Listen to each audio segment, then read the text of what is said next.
Nah, ada sangat perbedaan yang sangat signifikan. Jadi kalau kita lihat ini adalah 9 blok yang kalau teman-teman kita harus pikirin kalau kita membangun sebuah bisnis. Mungkin, nah by the way, oke, gak apa-apa kalau belum selesai masalah kita bahas bareng-bareng aja. Soalnya di sini kita mau bahas satu lagi dan terakhir, kita justru pengen teman-teman bikin sendiri buat suatu hal yang pengen teman-teman jadikan sebuah bisnis. Nanti pulang dari sini bisa langsung didaftarkan di smprnchallenge.com. Ingat loh, yang teman-teman walaupun belum punya bisnisnya, tapi baru punya idenya pun itu bisa diikutsertakan dan bisa menang juga. Apa sih? Tapi teman-teman masih nanya dong. Lo marketingin lomba, aku menang apa di lomba? Gue dapat 150 juta sebagai modal dasar apa enggak? Nah, jadi apa yang kita tawarkan nanti di SMPRN Challenge selain teman-teman nanti bisa dapat hadiah, tentu hadiahnya ada juga. Tapi selain hadiahnya juga teman-teman nanti akan berinteraksi langsung dengan mentor, berinteraksi langsung nanti dengan entrepreneur pemuda Indonesia dari luar negeri juga, dan teman-teman akan dapat kesempatan langsung untuk ketemu dan pitch dengan venture capital Indonesia. Jadi langsung ke depan si venture capitalnya, kalau memang bisnisnya bagus, model bisnisnya bukan nggak mungkin juga tiba-tiba nanti akan didanai, gitu ya. Yuk kita mulai. Ojek online, customer mereka siapa?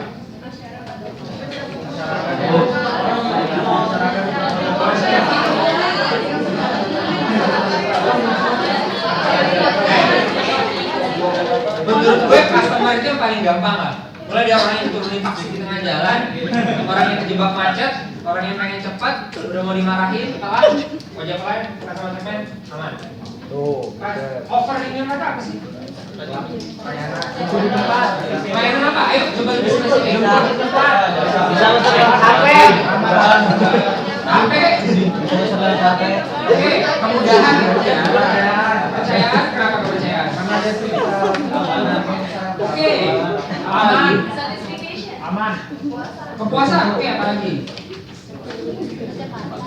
Oke, apa lagi? Affordability. Pertanyaan, sebenarnya Gojek menjual affordability, ojek online menjual affordability apa enggak sih? Kira-kira nih. Ya. Siapa yang bilang ya? Siapa yang bilang ojek online itu menawarkan affordability, harganya lebih murah pasti? Siapa yang bilang ya? Yang bilang enggak? Yang bilang kayaknya sekarang iya, tapi aku nggak tahu deh. Oke, kita bikin 3 opsi ya. Pertama, enggak. Kedua, iya. Ketiga, sekarang mungkin iya, besok kayaknya enggak. Siapa yang bilang enggak? Mereka nggak menawarkan, bukan affordability yang dijual sama ojek online. Oke, siapa yang bilang iya, affordability yang dijual sama ojek online? Siapa yang oke lah sekarang kayaknya iya, tapi besok kayaknya enggak? Oke, absen nggak apa-apa. Jadi kita bahas lagi. Karena gini, siapa di sini yang merasa, siapa yang di sini yakin kalau ojek online itu sekarang udah untung? Menurut teman-teman, ojek online sekarang itu masih udah untung atau masih merugi? Kenapa merugi? Karena subsidi itu yang mana? Promosi. Saling makan-makan, kanibal-kanibalan, tiba-tiba duitnya udah habis, terus gue bikin yang baru. Apa lagi? Ya, sekarang kan mereka sebenarnya masih merugi. Dalam dunia startup mereka tuh masih kalau kita istilahnya itu burning. Masih nge-burning duit buat membangun hype, buat membangun momentum, baru nanti mereka dapat profit. Biasa kayak gitu. Dulu Uber, sebelum sekarang mereka jadi perusahaan unicorn nomor 1 dunia, $82 billion.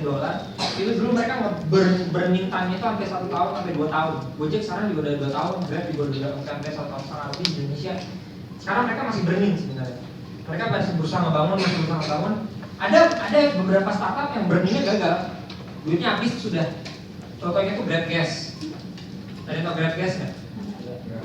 Grab Gas itu kayak ojek online, kayak food, kayak nganter-nganter gitu, delivery, tapi yang di deliver itu gas di Malaysia. Jadi mereka bikinnya di Kuala Lumpur. Jadi gas rumah tangga diantarinnya pakai motor ke mereka, bayarnya $8 US. Di sana gas nggak terlalu mahal semua.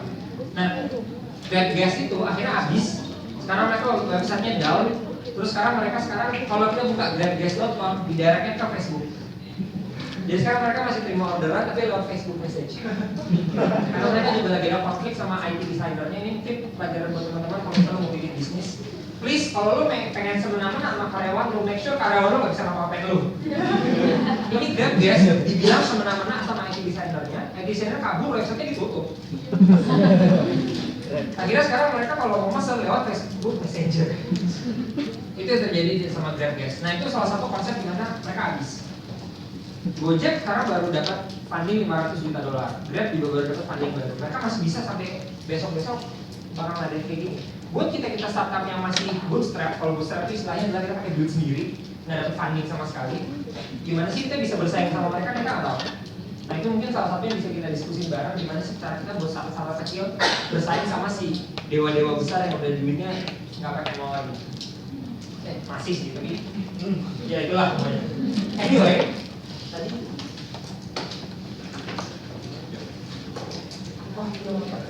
ya boleh disampaikan. Nah, offline tadi udah. Key resources mereka siapa? Atau apa? Belum paham. Key resourcesnya ojek online.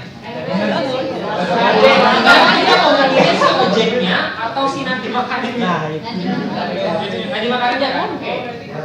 Key resources Nadiem Makarim apa? Drivernya. Ayo, Ojek tulisnya. Jaringan. Key resources itu biasanya adalah barang-barang yang kita miliki. Mobile apps, IT team, internal ya, itu internal perusahaan, IT team, apa lagi? Apa lagi? Kantor ya, oke. Itu resources, yang key resources. Apa lagi? Apa? Investor itu key resources atau partner network? Investornya itu partner network. Duit. Apa lagi? IT dan marketing team, oke, ya benar, marketing team dong. Kalau enggak, gimana mereka bisa bersaing sama pas lagi jabatan khususan? Kemarin tiba-tiba mereka bisa ujuk-ujuk nganterin OI Butet ke istana negara. Itu kan kalau nggak ada marketing nggak bisa. Oke, yang aktivitas mereka apa? Bikin aplikasi. Ya, bikin aplikasi. Mereka harus make sure kreativitas adalah kalau itu dihilangkan, bisnisnya habis. Maintenance, ya dong. Maintenance mobile application-nya harus benar, jangan sampai gampang error kayak dulu pertama kali muncul. Apalagi? Ya, update, ada nggak? Selalu ada inovasi-inovasi baru, apalagi kreativitas mereka. Ada yang apa lagi? Ada yang kurang sebenarnya. Training driver, oke. Jangan sampai drivernya malah nggak ke training nggak cuma bawa motor ya, tapi bagaimana hospitality, bagaimana jangan kasar. Secara sampel bilang Pak bintang 5 ya Pak, apa bintang 5 Pak? Apa lagi? Mengengage si itu kayak gitu juga, mengengage si driver. Iya. Bikin program bonus buat driver. Setiap 1,5 kilo 1 poin, 14 poin dapat bonus 50.000 di hari itu. Udah daftar ya. Ya, oke. Partner networknya mereka siapa? Driver, apa lagi? Investor, oke. Ada satu di partner yang dulu sih mereka nggak peduli, tapi sekarang mereka peduli banget. Ya, bukan bang, mereka nggak pernah jadi dari bang. Ada sih di partner bang buat paymentnya mereka, tapi bukan. Ya, dulu nggak penting banget, gue nggak peduli sama lo, tapi sekarang kayaknya dibuk-buk. Lo panitia kan? Ya government. Ya government. Sekarang Kemhub kan sekarang lagi galak-galak banget buat sama transportasi online kan. Mereka harus jikir lah, mereka harus apa? Partner, government harus jadi partner. Ini kan pembahasan aja. Sebenarnya ancaman lo juga harus taruh di situ. Karena kalau dia udah berlawan dengan keinginan lo bisa kena. Oke. Yuk main game lagi. Gue pengen tahu bisnis modelnya himpunan mahasiswa. Bisnis modelnya himpunan mahasiswa, BEM, atau misalnya organisasi yayasan manapun yang tidak punya usaha bisnis. Apa sih bisnis modelnya mereka kalau lagi mau bikin proposal acara? Gak usah aja, kita langsung main bareng aja. Kayak gini nggak sih? Tulis proposal, nawarin ke sponsor, dapat donasi masuk, dapat manfaat acara, masukin ke target acara, orang senang pulang. Ya kan? Tulis sponsor, ada modal prestasi, tawarin ke sponsor, sponsor ngasih duitnya buat bikin acara, acaranya bermanfaat, manfaatnya dijelasin sama peserta. Ya dong, bisa modelnya itu. Ya partner mau structure itu nanti urusan nanti lah. Tapi kan cara mereka pada akhirnya kan seperti itu. Ini yang kadang-kadang dibilang orang, kenapa usaha-usaha yang dilakukan seperti donor atau terlalu bergantung sama sponsor itu nggak sustainable. Kenapa nggak sustainable? Karena satu, pada akhirnya ini terlalu bergantung sama si donornya. Yang kedua, orang yang ngerasain acaranya sebenarnya nggak ada feedback langsung. Feedback di sini nggak cuma feedback acaranya bagus ya, nggak feedback duit atau feedback kontribusi apa sih yang bisa diberikan sama si orang itu buat dikembalikan ke acaranya. Jadi kayak seakan-akan gini, nggak peduli ada ini, asalkan ada ini, acara akan jalan walaupun sepi. Seperti acara Maxon tahun 2009. Acara waktu itu. Nah, tapi yang bagus kan sebenarnya adalah bagaimana mereka satu kesatuan. Jadi kalau salah satunya hilang, ya mana caranya nggak jalan. Jadi kita membuat mereka memang jadi bagian integral dari pembuatan acara kita. Jangan sampai mereka terpotong di tengah jalan, kan maunya kayak gitu. Nah, sehingga pada akhirnya harus ada cara supaya ini tetap jalan, dapat manfaat, tapi entah kenapa target acara juga harus punya satu dampak. Nah, ini ada satu study case yang gue mau share. Ya, selamat datang Bapak Adam, suami dari Inu. Soalnya bagus Pak. Ini dari Sibra. Nah, ini ada satu quote, ketergantungan orang untuk mengemis, meminta fundraising itu melimitasi bagaimana orang melihat lo dalam hal self-respect, independence, vision, impact. Intinya gini, kalau lo gak menahan diri, lo gampang disetir sama orang. Orang gak akan terlalu respect sama lo. Gue gak bilang gak respect ya. Orang gak akan terlalu gak serespect yang seharusnya ke lo. Dan orang bisa mengubah idealisme lo seenak jidat mereka. Kalau lo tergantung sama mereka. Sesimpel sekarang kejadiannya ada fakta baru muncul di Amerika Serikat bahwa ternyata Donald Trump tahu, itu adalah salah satu donor di Hillary Foundation. Itu kayak Prabowo ternyata salah satu donor di Jokowi Foundation. Yang berarti Jokowi Foundation nggak terlalu dependen dong. Ya istilahnya gitu lah kalau di US. Itu yang lagi terjadi sekarang, yang lagi hot-hotnya di US. Selain fakta bahwa Hillary pernah digerotak dan dia tidak cocok jadi presiden. Tapi itu yang apa ya, dilema yang lagi muncul sekarang, bagaimana orang bisa independen terhadap visi misi yayasan. Kalau perusahaan oke lah, perusahaan biasanya akan selalu sesuai dengan visi misi CEO-nya, komisarisnya. Cuma kalau yayasan, lo kan punya idealisme. Kalau idealisme udah diambil sama donor segala macam, kan bisa lain. Nah, ini satu study case yang gue suka banget. Gue baru dapat sebenarnya tadi malam study case-nya. Tapi menurut gue ini agak relevan. Jadi namanya Iqbal Quadir, emang bener Quadir. Bukan typo, sebenarnya Kadir, tapi gue ada Quadir enggak. Namanya Iqbal Quadir, punya mimpi. Tau nggak mimpinya? Berusaha dramatis gitu gagal. Jadi dia itu sebenarnya asli dari Bangladesh. Jadi Bangladesh itu asli dari Bangladesh. Dia tuh punya sebuah konsep gini. Konektivitas di Bangladesh itu karena negaranya nggak terlalu gede. Sebenarnya BTS itu udah di mana-mana. Tapi orangnya nggak mampu buat beli HP. Sehingga akhirnya semua tower-tower yang ada itu nggak ada gunanya. Nah, dan Muhammad Yunus itu pernah membangun yang namanya Grameenphone. Grameenphone itu kayak provider selulernya lah, tapi di Bangladesh dibiayai oleh si microfinance ini. Nah, dia punya ide bagaimana kalau misalnya video, tapi nggak apa-apa. Dia punya ide bagaimana kalau kita bisa kasih konektivitas ke orang-orang desa. Kalau Grameen Bank ngasih duit pinjaman ke ibu-ibu desa supaya mereka bisa bikin usaha dengan microfinance, tapi kalau misalnya mereka nggak punya konektivitas, mereka tuh akan susah benerin usaha mereka. Jadi study case-nya dia itu bisnis model mau jadi kayak gitu. Nah, jadi intinya offernya adalah orang-orang bisa pakai HP aja pokoknya. Dia pengen semua orang di desa-desa rural di Bangladesh itu harus bisa pakai HP. Caranya gimana?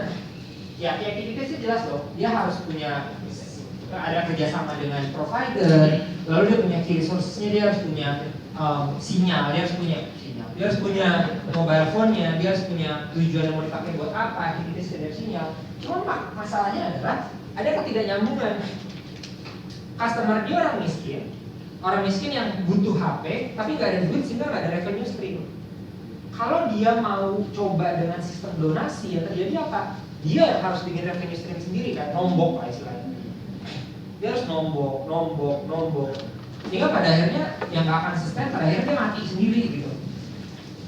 Yang model-model apa sih dulu yang klub Liga Rusia, Anzi, yang dia bisa beli Eto'o, dia bisa beli apa, tapi duitnya habis ya udah. Mereka bukan MU, bukan apa yang tiba-tiba mereka bisa dapat duit banyak tiba-tiba. Mereka harus bisa punya revenue stream. Nah, revenue stream ini nggak ada kalau misalnya mereka nggak bisa minta sama orang miskin ini buat bayar. Nah, sekarang pertanyaannya, dan ini teka-teki ya, ini masuk dalam poin buat kita nentuin siapa yang menang nanti. Ada nggak teman-teman punya ide gimana caranya biar masalah ini bisa terselesaikan? Ngerti ya konsepnya? Konsepnya adalah dia mau menyelesaikan masalah buat orang-orang pedesaan. Pedesaan ini jangan mikirnya kayak 750 km dari itu ya, ibu kota ya. Just 10 km dari Bangladesh itu bisa 2 kali putaran di Bangladesh itu. Karena memang mereka nggak gede banget, dan mereka padat. Bahkan 4 km dari pusat kota itu udah desa. Slum areal, maksudnya bukan kayak daerah-daerah slum miskin gitu. Rural ya. Bagaimana caranya mereka bisa memberikan akses konektivitas tapi dengan cara sustainable. Ada yang punya ide nggak? Silakan, namanya. Catat dong. Siapa jadi? Dari yang tadi di sini. Dari Sumbawa sebenarnya. Oh, Sumbawa, oke. Ya sekarang lagi PKL Jakarta. Oke, silakan.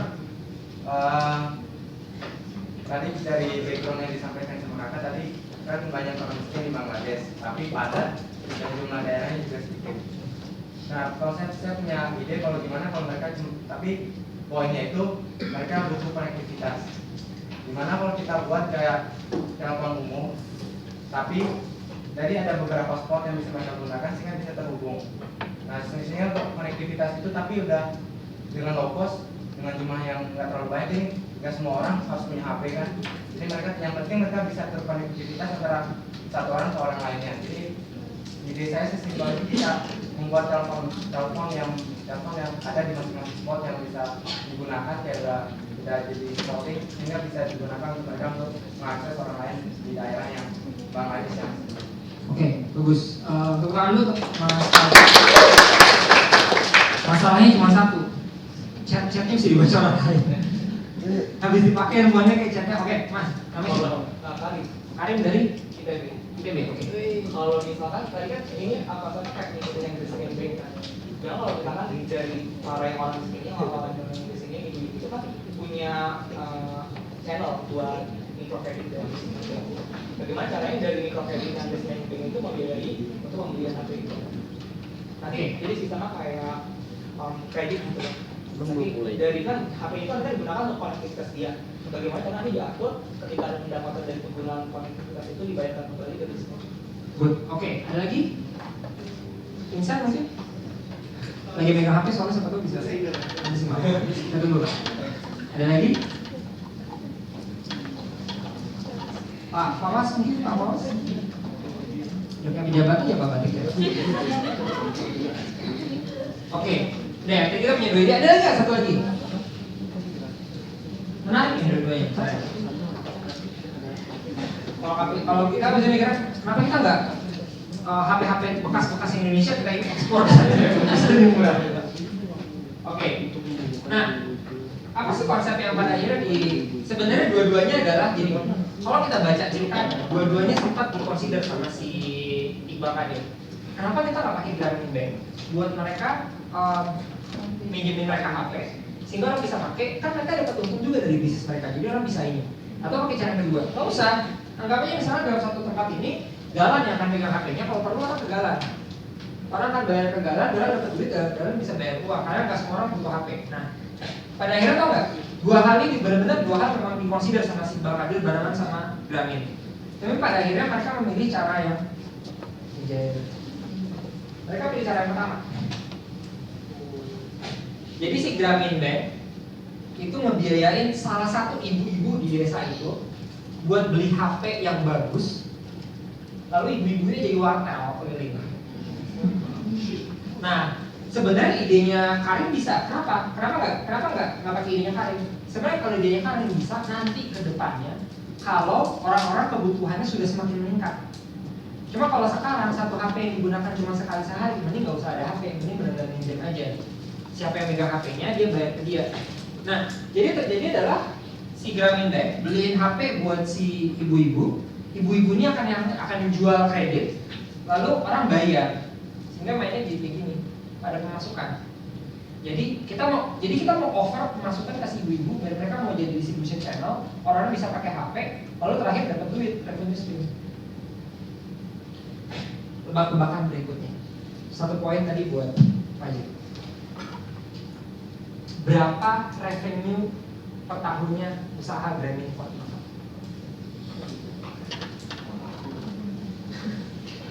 Gini deh. Ya, kasih data dulu. Benar. Nah, masalahnya gue lupa, abis ini PBT-nya langsung muncul. Gini deh, anggap jadi kalau data yang gue tahu adalah di satu desa itu, jadi kalau satu desa yang berisi kan sekitar 40 sampai 50 orang, tuh ada 1 sampai 2 orang yang jual. Pertanyaan pertama deh, berapa profit per hari orang-orang yang megangin HP itu? Profit ya, bukan revenue. $3, oke, yang lain? Tuh, kita pakai currency apa ya? Gue ngerti, gue harusnya membicara gitu di depan. Cuman gue gak bisa convert secepatnya 300.000 bagi 13.900, gak bisa.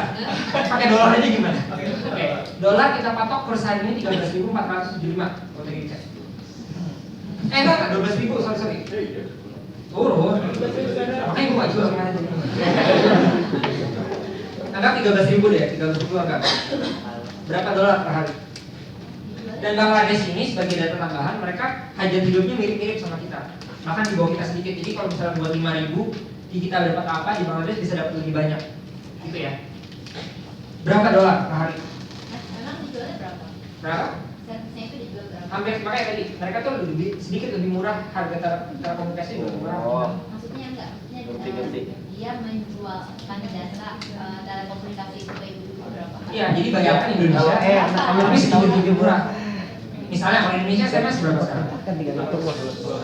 Nah, lebih murah dari itu.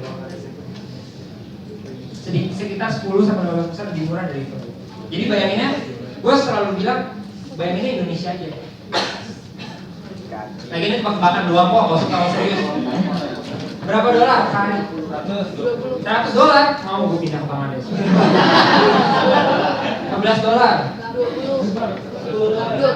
20. 20 aja lagi. Masih baru loh Pak, masih baru. $50. Mau gue pindah ke Bangladesh. $5.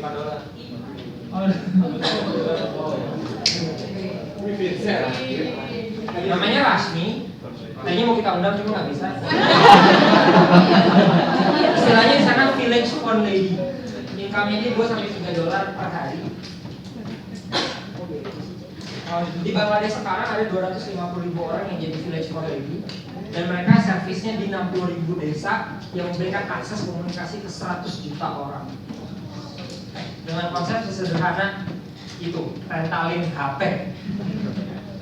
Ini agak susah dimengerti karena di kita HP itu murah gitu. Harusnya orang bisa beli, tapi this is not the condition di Bangladesh. Kita dengan sifat narsistik kita yang lebih tinggi dari bangsa lain, jadi mudah kita beli HP. Cuma kalau buat mereka enggak. Dan per tahun, ini bukan si ibu-ibunya ya, ini si Grameenphone-nya. Grameenphone-nya sendiri, revenue mereka setiap tahunnya $100 juta. Revenue, bukan profit ya, revenue. Tapi tetap aja $100 juta. Di sini siapa yang revenue $100 juta per tahun? Garuda kemarin profit mereka itu cuma 12 sampai 20 juta dolar. Garuda profit ya, kalau revenue-nya tinggi. Ya kita nggak tahu nih profitnya berapa. Bisa aja ternyata revenue 100 juta tapi cost-nya 120 juta. Gua sih husnuzon aja. Yang penting ceritanya keren kalau diceritain. Gue akan coba cari tahu sebenarnya konsep mereka postingnya berapa, tapi mereka revenue memang segini, rate-nya mereka. Nah jadi setiap orang itu dapat $2 tiap profit tiap hari, berarti setiap tahun mereka dapat $700. Nggak gede. $700 per tahun itu nggak gede. $700 per tahun itu berarti sekitar 10 juta ya, 10 juta per tahun, nggak gede. Tapi teman-teman harus tahu bahwa ini adalah usaha sampingan. Ini bukan usaha utama mereka, karena di Bangladesh mereka masih agak strong bahwa cewek itu jangan kerja gitu. Ibu-ibu yang mikroloan juga mereka sebenarnya juga usahanya buka warung segala macam. Mereka bisa bantu keluarga, meningkatkan hajat hidup wanita, mereka dianggap lebih berkontribusi dan mereka bisa dapat hak asasi yang lebih tinggi. Kayak itu maksud tujuannya. $700 per tahun itu sudah sangat membantu sekali untuk perekonomian untuk masyarakat sekelas mereka gitu. Nah, jadi sebenarnya sekarang konvensional konsep yang menarik ini sebenarnya apa ya, sebagai sedikit akhir dari materi yang bisa gue share di sini adalah, jadi konsep konvensional sederhana bahwa kita pengen orang itu bisa bikin HP, sebenarnya ada satu konsep yang cukup menarik di belakangnya, bahwa semuanya itu berawal dari yang namanya customer perspective. Misalnya kalau gue nggak peduli training, ini konsep bisnis yang sebenarnya harus di orang-orang, gue sendiri pun baru belajar sebenarnya bahwa sekarang lo nggak bisa lagi yang menciptakan value, lalu value itu akan diambil sama orang, enggak, karena dari ribuan orang lain yang memiliki, yang mencari value yang sama dengan yang lo kasih. Misal kalau sekarang gue bikin perusahaan telekomunikasi, saingan gue udah banyak. Tapi konsep yang sekarang sedang menarik adalah, ada nggak cara lain supaya orang yang sebelumnya belum dapat service value itu bisa menikmati service value itu, tapi itu juga dapat profit. Kalau perusahaan telekomunikasi gede, mereka pakai mana? Mereka bangun BTS di tempat lain, mereka bangun BTS di tempat lain. Tapi kalau buat yang kecil-kecil, ada nggak cara lain? Mungkin dengan cara yang memberikan social impact juga, bahwa orang-orang yang mungkin sebelumnya belum bisa menikmati si service itu, setelah mereka memakai ini, konsep bisnis kita, mereka bisa dapat yang mereka butuhkan. Kalau tadi mereka bisa dapat konektivitas, mereka dapat apa? Jadi tiga konsep akhir sebenarnya. Pertama itu desain harus dari customer perspective. Kita harus tahu customer kita maunya apa, dan yang paling penting kalau kita social business, customer kita masalahnya apa. Start from problem. Blended with passionate individuals. Karena gini, gue nggak akan bohong. Gue di sini, teman-teman di sini yang sudah menjadi seorang entrepreneur ada nggak? Good. Yang bilang gue tuh socialpreneur. Mau kenalan nggak? Ya kata aja nggak apa-apa. Bisnisnya apa? Mau boleh tahu? Saya baru mulai tadi, jadi saya sama ada di SLB di kampus saya. Nah kita kan selama ini kayak setelah anak lulus nggak jadi masyarakat yang produktif, sedangkan mereka punya keterampilan, kemampuan dan lain sebagainya. Jadi saya bikin namanya Kulu Kreasi. Jadi itu Bengkulu. Kenalan nama dulu. Ya, perkenalkan teman-teman, nama saya Dina. Saya mahasiswa Universitas Brawijaya, tapi sekarang lagi magang di Jakarta dan aslinya orang Jambi. Jadi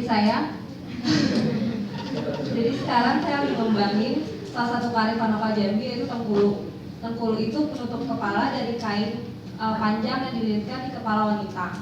Nah, selama ini orang kan nggak pernah tahu tentang Tengkulu, karena penggunaan Tengkulu itu memang tidak bolehkan kita tuh menggunakan peniti atau jarum. Nah, yang saya buat itu saya kreasikan dengan menjadikan Tengkulu itu sudah memiliki topi turban di bagian dalamnya.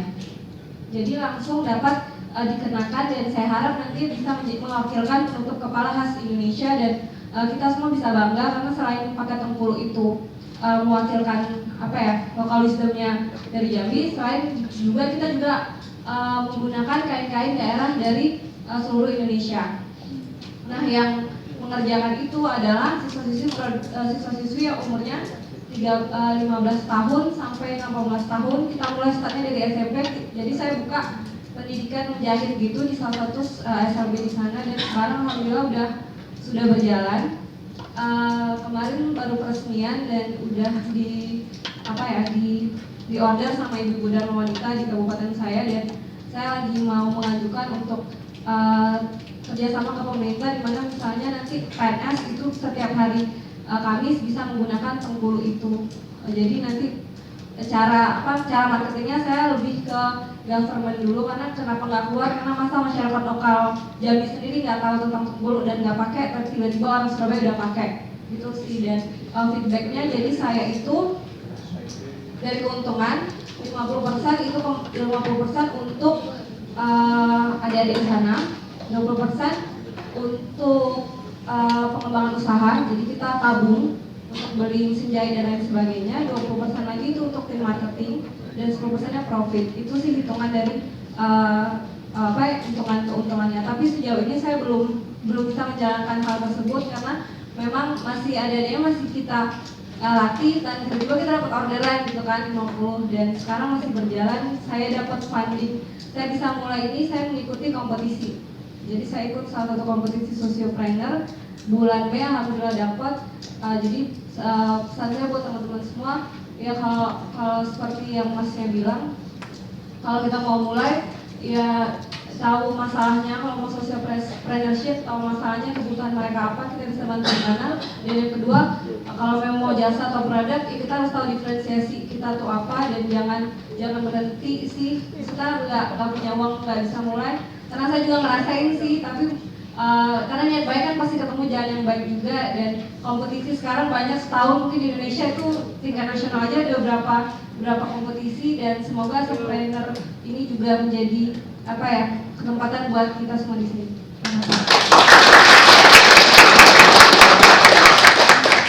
Gimana Vincent? Bisa diganti jadi pembicara kayaknya. Bisa. Oh, nomor telepon ya sekalian. Gue tahu maksud lo apa. Konsepnya menarik karena memang satu ini memang kearifan lokal. Jujur gue nggak tahu Bengkulu mah gue tahu buat nikahin orang.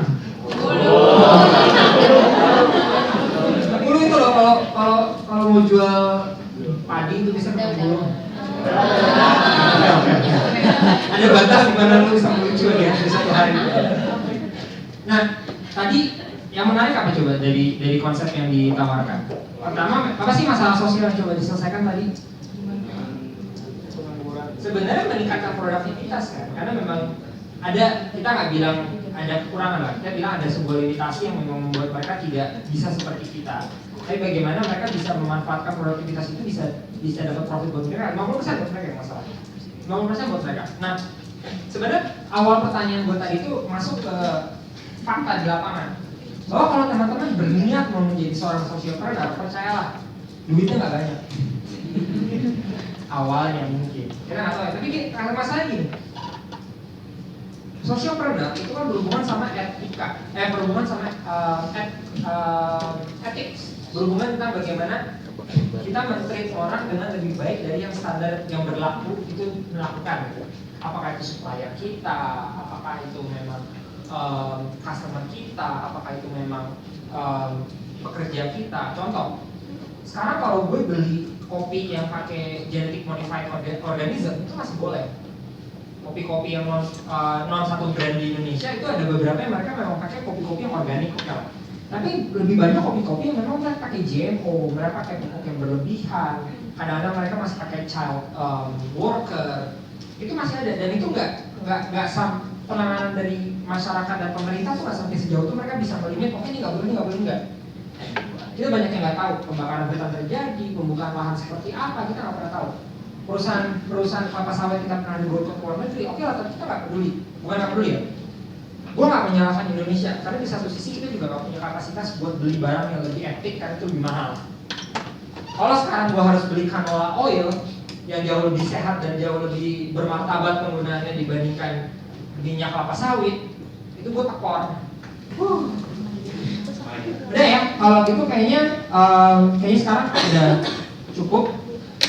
Kita akan tetap ada di sini paling nggak sampai setengah jam ke depan. Kalau misalnya teman-teman masih mau nanya-nanya atau gimana, feel free. Di sini ada Reza. Reza ini adalah project leader buat ASEAN Perwakilan 2012. Tangan buat Reza. Ya, jadi kalau ada masalah lo dia.